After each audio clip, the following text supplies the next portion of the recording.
dan syafaat Nabi Muhammad SAW. Amin ya rabbal alamin. Yang sama-sama kita hormati Bapak Munafri dari perwakilan keluarga besar Boswa. Mudah-mudahan Allah senantiasa melimpahkan karunia-Nya, keberkahan, kebaikan dunia dan akhirat.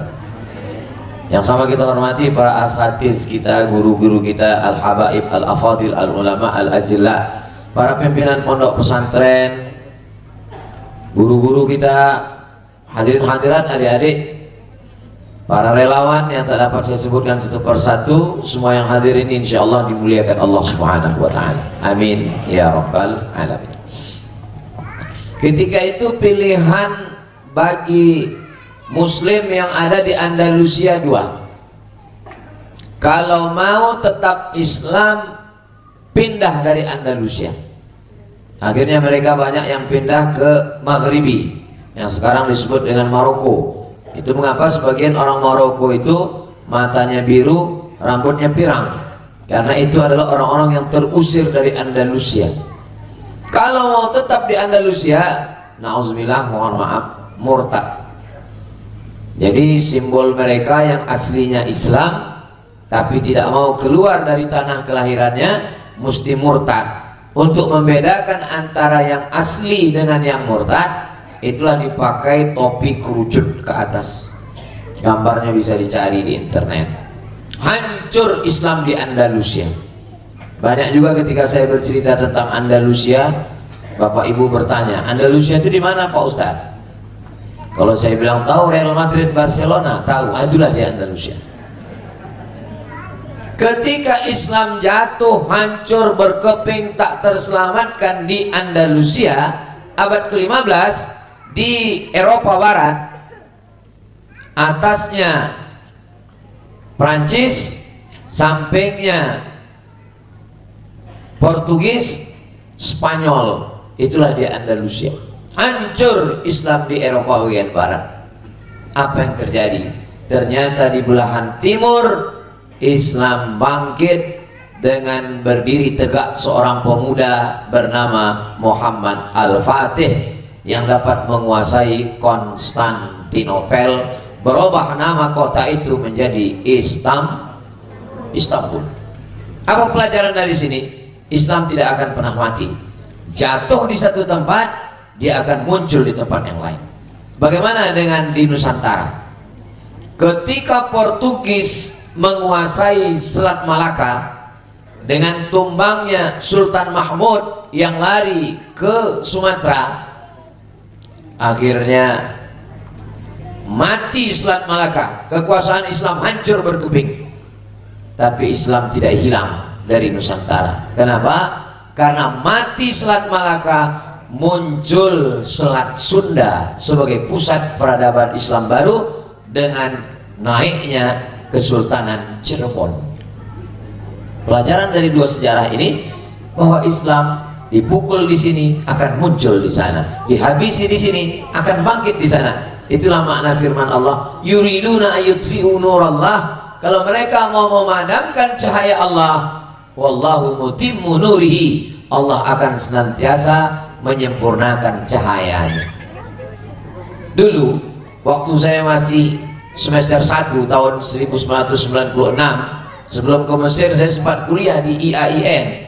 Ketika itu saya baca di perpustakaan, nanti akan ada namanya internet. Segala gambar, video, perbuatan maksiat akan masuk ke rumah-rumah orang, dan semua anak muda umat Islam akan hancur. Tahun 1996. Sekarang sudah 2024, 28 tahun yang lalu. Hari ini apa yang terjadi? Apakah anak muda umat Islam hancur? Tidak. Justru yang menghadiri tabligh akbar itu malah anak muda. Diciptakan Facebook untuk merusak. Anak muda kita justru dengan Facebook menyebar iklan tabligh akbar Ustadz Abdul Somad. Dibuat YouTube untuk menyebarkan video-video merusak anak muda dengan video YouTube. Ternyata anak-anak muda kenal ustadz-ustadz dengan melalui YouTube, melalui channel Ustaz Abdul Somad Official. Tolong subscribe, like, share, and comment. Diciptakan satu alat namanya WhatsApp. Diharapkan dengan WhatsApp ini akan rusak ibu-ibu, anak-anak muda. Apa yang terjadi di grup WhatsApp itu? Pembicaraan heboh adalah tentang Masjid Kurir Langit dan kapal Munzalan. Yang nakal-nakal banyak juga. Kita kan berbicara tentang sunnatullah, bahwa dipukul satu akan naik satu, dihancurkan satu akan muncul satu. Lalu kita mau pilih yang Andalusia atau yang pilih Istanbul? Kita mau pilih Selat Malaka atau mau pilih Selat Sunda? Kita yang mau pilih grup neraka atau grup Jannatul Firdaus? Insya Allah kita ini semua masuk dalam surga Allah Subhanahu wa ta'ala. Jadi kalau adalah kata putus asa boleh. Mungkin umat Islam pernah putus asa, tapi tidak, karena sejarah membuktikan Islam tidak pernah bisa dihabisi sama sekali, dihancurkan tidak bisa. Yang bisa itu cuma diadu domba. Maka jangan mau diadu domba, karena yang mau diadu itu cuma domba. Maka siapa yang suka diadu domba, hati-hati, sebentar lagi hari raya kurban. Dan kapal Munzalan sudah menyiapkan bersama Kurir Langit, tidak hanya penyembelihannya tapi juga bumbunya sudah siap. Hah? Bapak Ibu yang dimuliakan Allah Subhanahu wa ta'ala, saya kalau pengajian tabligh akbar menceritakan tentang masalah umat. Di pondok pesantren sana anak yatim tidak bisa bayar uang sekolah. Di sana ada fakir miskin yang tidak makan. Di sana ada penggali kubur yang tidak dibayar. Lalu yang actionnya ke bawah itu siapa? Yang actionnya adalah infak beras, Paskas, Kurir Langit, kapal Munzalan. Saya lama juga saya berpikir. Saya ketemu dengan Bupati mikul beras, ketemu dengan Ketua KNPI mikul beras, ketemu dengan bisnismen pengusaha ikut mikul beras, Ketua Parkir Preman Jakarta ikut mikul beras, artis-artis tobat ikut mikul beras. Lama saya mikir, mantra apa yang dibaca Ustadz Lukman ke mereka ini? Kok mau mereka mikul beras? Yang paling saya heran melihat artis-artis tobat ini lah, yang paling heran. Muda, ganteng, viral, kaya, kok mau-maunya tobat gitu. Kenapa nggak nunggu tua dulu kan? Tapi memang unik. Wa may yartadda minkum an dinihi, siapa di antara kamu yang murtad meninggalkan agama Islam ini, apakah Islamnya akan mati? Tidak. Fasaufa ya'tillahu biqaumin, Allah akan ganti dengan sekelompok anak muda, yuhibbuhum wa yuhibbuna. Allah mencintai mereka dan mereka membalas cinta Allah. Ayat inilah yang menjadi jawaban keheranan kita, kenapa ada anak-anak muda yang rela dari pintu ke pintu mengumpulkan 50.000, mengumpulkan 1.000 sehari, sudah menyelamatkan 600.000 santri. Kalau 1.000 sehari, 1 bulan berarti berapa? Tidak 30.000, karena tanggal merah nggak dihitung. 25.000 yang tidak sempat transfer, yang nggak bisa ngasih beras, Paskas datang ke pintu rumah, relawan tidak dibayar lillahi ta'ala. Ini tidak masuk akal. Ini kalau mereka ini hidup di zaman penjajahan Belanda, ini dipenjarakan oleh Snok Horgronje di Pulau Sabang. Snok Horgronje yang pura-pura masuk Islam menjadi Abdul Ghafur menyarankan kepada pemerintah Belanda supaya dibuatkan rumah sakit jiwa di Pulau Sabang di Aceh untuk menangkap orang Aceh yang meninggalkan anak istri demi perang melawan Belanda. Karena menurut Snok Horgronje, meninggalkan kebun, meninggalkan rumah, meninggalkan anak demi perang mati syahid itu orang gila. Jadi kalau hidup Snok sekarang, ini kapal Munzalan dengan kurir langit ini ditangkap, ini gila semua. Kenapa? Karena yang mereka urus ini sesuatu yang tidak nampak. Malaikat kiraman katibin tidak kelihatan, Raqib Atid tidak kelihatan, orang yang mati tidak pernah hidup, balasan pahalanya belum jelas, tapi lelahnya jelas. Saya heran, saya berhadapan dengan makhluk-makhluk yang unik, yang hampir punah dan perlu dibudidayakan. Alhamdulillah, setiap ketemu dengan Ustadz Lukman, dengan Habib, Masya Allah, tabarakallah. Apalagi malam ini setelah Pak Kiai memberikan badik tadi, semakin kearang ini nampaknya. Sayang kepada abang, sayang juga kepada adik. Kalau sayang kepada adik, bawa jalan-jalan ke Bali. Kalau sudah Abdul Somad dikasih badik, tidak akan ada lagi yang berani membuli.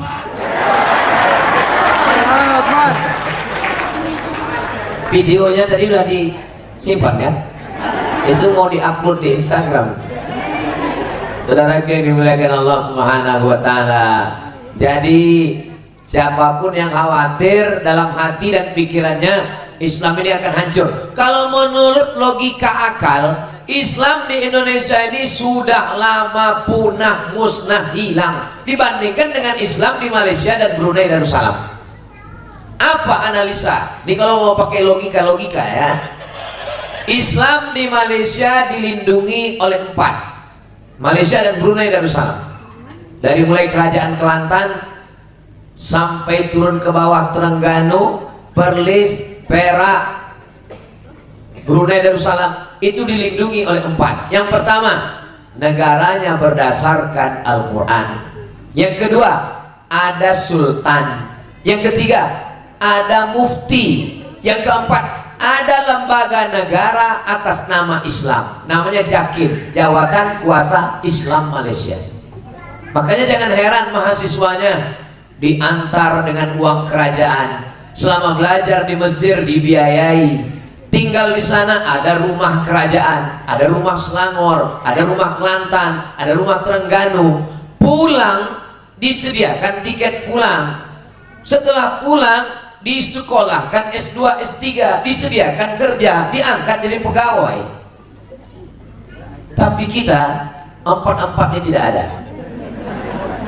Negara tidak berdasarkan negara Islam, karena kita sepakat memakai Pancasila dan Undang-Undang Dasar 1945. Kebesaran hati para ulama kita.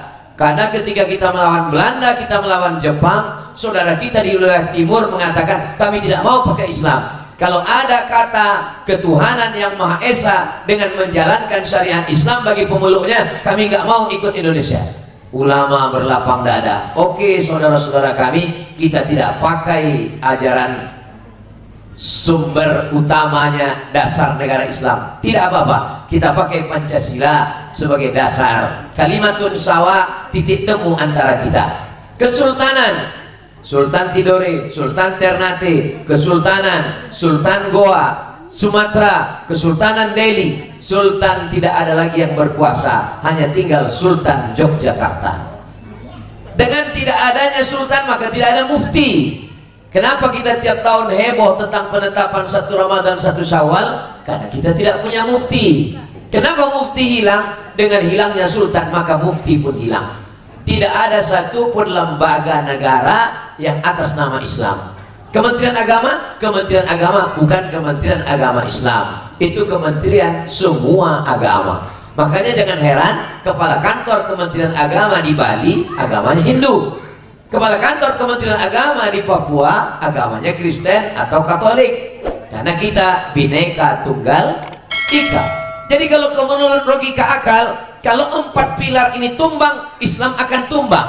Tidak terjadi di Indonesia sampai hari ini. Kekuatan apa itu? Kekuatan solidaritas yang luar biasa. Anak Indonesia belajar ke Mesir tidak pernah diantar, tidak pernah dijemput, tidak dibiayai, tapi jadi. Siapa contohnya? Abdul Somad. Saya berangkat ke Mesir nggak ada yang antar, pulang pun tidak dijemput, seperti jelangkung. Selama di sana 4 tahun tidak pernah diberi beasiswa, bupati tidak pernah kirim beasiswa, gubernur pun tidak. Proposal berkali-kali dikirim. Dan selama di sana tidak ada rumah Riau. Ketika saya belajar dulu, sekarang belakangan baru Pemda ada beli. Zaman dulu tidak ada, kita cari rumah. Tapi apa yang terjadi? Apakah hilang mahasiswa Indonesia di Kairo? Hari ini berapa Ustadz punya jumlahnya? 13.000 orang mahasiswa Indonesia di Kairo. Dari mana mereka dapat uang? Mereka pergi ke Makkah menjadi mutawif, tawaf, sa'i. Maka Bapak Ibu yang dari Sulawesi Selatan, banyak sekali jamaah, tolong adik-adik saya ini dibantu mutawif, ambil yang dari Kairo. Ini sekaligus iklan untuk adik-adik kami. Logika akal Islam akan hancur, mahasiswa ke Mesir akan berkurang. Ternyata tidak. Kenapa? Karena semuanya kuasa Allah. Innama amruhu iza arada syai'an ayaqula lahu kun. Islam mau dihancurkan dengan Belanda. Belanda pulang ke Amsterdam, pontang-panting. Yang tinggal terong Belanda. Islam mau dihancurkan oleh Jepang. Jepang diteriak jihad, pulang Tokyo, Hiroshima, Nagasaki, ditolong Allah SWT, hancur. Wa asli zalimin bizalimin. Yang menghancurkan Jepang zalimin bizalimin, orang zalim dengan zalim belaga. Pulang kampung Jepang, tinggal sholat Jepang. Datang PKI mau mengamuk, 2 kali ngamuk. Tahun 48 Musso gagal, tahun 66 gagal. Indonesia tetap berdiri, NKRI, Negara Kesatuan Republik Indonesia. Jadi kalau ada orang yang terlalu mengkhawatirkan bagaimana ini Pak Ustadz, boleh ada khawatir dalam hati, tapi hari ini terbukti gerakan yang luar biasa dari anak-anak muda kita. Abdul Somad tausiah tablik akbar menggelegar. Selesai tablik akbar, apa yang bertumpuk di tanah lapang? Sampah. Tapi yang bergerak dari rumah ke rumah, memikul beras, datang dengan program-program, mengumpulkan sapi, kambing, kerbau, dagingnya dibagi ke perkampungan. Itu adalah adik-adik kita tadi yang luar biasa. Mereka tidak profesor doktor, mereka tidak LCMA, mereka tidak di Kairo, mereka tidak di Yaman. Mereka pendidikannya dilembutkan hatinya oleh Allah. Mudah-mudahan ibu-ibu yang belum punya menantu, mereka lah orangnya. Saya sudah iklankan kalian. Kalau nggak laku juga nggak salah saya lagi. Bapak Ibu yang dimuliakan Allah Subhanahu wa taala, memang kita sekarang khawatir luar biasa karena gerakan LGBT merajalela dengan support Amerika dan Uni Eropa. Bukan berpantun, memang ujungnya kebetulan A semua. Begitu juga dengan perselingkuhan luar biasa. Istri menggugat suami juga ke kantor pengadilan karena mapan. Zaman dulu perempuan itu takut, zaman sekarang dia nantang. Ceraikan aku, ceraikan. Aku punya duit, aku punya uang banyak. Kenapa? Angkanya tinggi. Tanya ke pengadilan agama. Tapi kekhawatiran-kekhawatiran ini kita juga mesti lihat dari sisi yang lain. Ada gerakan-gerakan yang luar biasa. Di antara motornya penggerakan kiai kita Habib Rifki Al-Hamid di Ambon. Beliau punya tanahnya luar biasa di tepi laut, Yayasan Ar-Rahmah. Saya ikut meletakkan batu pertama. Begitu kami sampai ke pantai Ambon yang membiru, cantik, indah, Allahu Akbar, Habib Rifki, tanahnya bagus sekali, pondoknya bagus. Ini Habib, apa yang Ustadz pikirkan? Cantik. Yang kedua, kalau tsunami datang, tapi insya Allah SWT akan menjaga Ambon, menjaga Indonesia insya Allah. Begitu juga dengan Ustadz Lukman.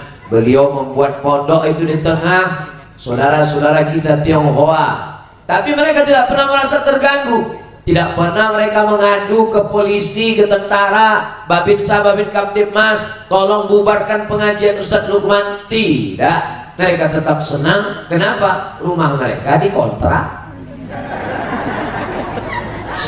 dibeli malah dengan harga yang tinggi. Petang-petang anak-anak datang bawa buah ke tempat mereka. Wa ma arsalnaka illa rahmatan lil alamin. Ustaz Bunyamin, sahabat saya, satu pesawat 5 September tahun 1998, walaupun beliau kelihatan lebih muda daripada saya, sampai hari ini tetap berjuang melalui As'adiyah Sengkang. Beliau sekarang diberikan amanah. Begitu juga dengan guru kita, begitu juga dengan guru kita Ustaz EN. Mereka inilah anak-anak muda. Saya senang sekali kalau duduk bersama mereka. Kenapa? Karena saya ada semangat. Kalau saya duduk dengan mereka, semangat. Dan satu yang agak membuat saya down kalau duduk sama mereka, karena di antara mereka ini saya yang paling tua. Saudara yang dimuliakan Allah Subhanahu wa taala, saya ingin memberikan informasi yang berimbang. Ustaz Abdul Somad, kalau tausiah itu kemana-mana gimana jadwalnya? Satu provinsi saya datangi setahun hanya sekali. Sumatera Utara sekali, Sumatera Barat sekali, Sumatera Selatan sekali, Bengkulu sekali, Lampung sekali, Sulawesi Selatan 1 kali. Saya datang hari Jumat 3 malam, malam Sabtu, malam Ahad, malam Senin. Ini tausiah terakhir ini. Nah, maksudnya tetap tausiah lagi. Besok di Masjid Ustadz Das'an Latif dengan sahabat-sahabat bercengkrama, bertukar pikiran. Judul kami ini mau dibawa kemana hubungan kita. Mudah-mudahan ustadz-ustadz kita sehat-sehat, istiqomah semuanya. Berbagai macam rintangan, halangan itu biasa ustadz. Kenapa? Karena balasannya surga. Makanya dakwah itu berat. Kalau dakwah itu ringan, balasannya rantang. Balasannya ini sesuai dengan al-jaza' ala qadril amal. Kapan ujian ini akan selesai? Nantilah berdakwah. Kalau anak sudah selesai sekolah, ternyata anak kuliah nggak sempat juga berdakwah, lebih sibuk lagi. Nantilah berdakwah kalau anak sudah kerja, ternyata setelah anak kerja lebih sibuk lagi menyiapkan rumahnya, biaya nikahnya. Nantilah berdakwah kalau sudah menikah, ternyata setelah menikah lebih repot lagi mengurus gerbong yang lebih banyak lagi. Maka sempat-sempatkan anak muda, mereka menikah, mereka punya istri, mereka punya anak, sempat mengumpulkan beras, mengumpulkan dengan kemampuan digital fundraisingnya, dengan sosial medianya, dengan memanfaatkan senjata yang dianggap merusak anak muda sekarang. Dulu TikTok itu isinya 2, ulat pinang sama ulat sagu, lompat-lompat orang. Tapi hari ini apa yang terjadi? Kita buka TikTok, begitu kita buka muncul iklan kapal Munzalan. Anda mau selamat, naik kapal Munzalan. Kalau tidak naik, tenggelam di lautan akhir zaman. Ustadz kau sebut beberapa kali, memang dia iklan beberapa menit mesti disebut hilang. Kenapa Ustadz mesti bergabung dengan sahabat-sahabat ini? Dakwah ini berat, tidak bisa kita sendirian. Nabi Musa alaihissalam yang sekali pukul tongkatnya terbelah Laut Merah. Nabi Musa alaihissalam dipukul tongkatnya berubah jadi ular memakan itu semua tukang sihir. Dia tetap minta ada teman sahabat. Rabbi syrahli sadri wa yassirli amri wahlul 'uqdatam min lisani yafqahu qawli waj'al li waziran min ahli. Berikan aku seorang sahabat penolong, Harun akhi, saudaraku Nabi Harun. Nabi Musa tetap minta saudara Harun. Bagaimana dengan Nabi Isa? Nabi Isa yubri'ul akmaha wal abrasa biiznillah, menghidupkan orang mati, menyembuhkan orang lumpuh, menyembuhkan orang kusta, bisa dengan izin Allah. Tapi ketika berdakwah menegakkan agama Allah, tidak one man show, guys.